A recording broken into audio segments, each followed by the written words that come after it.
के पापा। अरे काहे कलुआ के माई का कहतारू? अरे तू का कइले बड़ा, हम बाजार घूमे गइल रहनी। सुनाओ। जाए जब बजरिया तो के सोनार कहे लैला बलमुआ, झुलनिया उधार कहे लैला बलमुआ।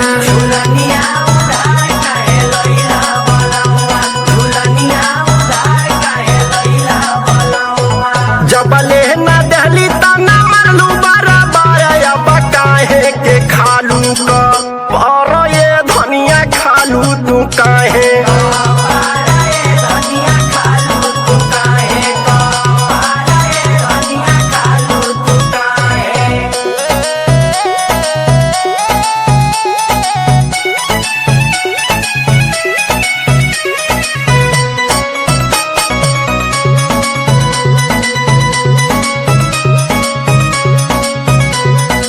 हट बट कोई के निकल जाला घर से, बोली नहीं तो के हम झगड़ा के डर से।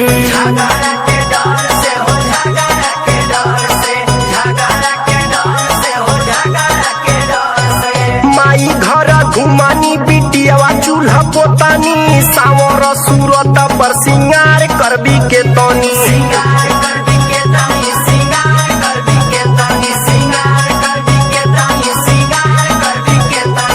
जहिया से अली हम घरवा में तोहरे न कैला ये जतिया, हमारा ये बल मुलैला झुलनिया।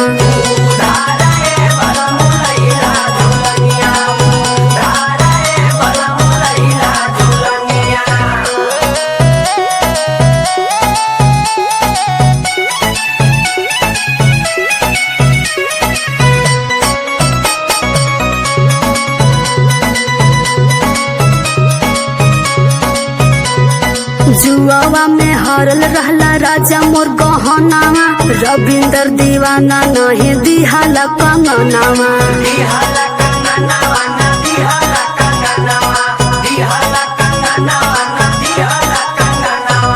एके सेठी दिहले हो तोहारा के चुनरी, झूठ काहे बोला तारी भाग रे छछुनरी।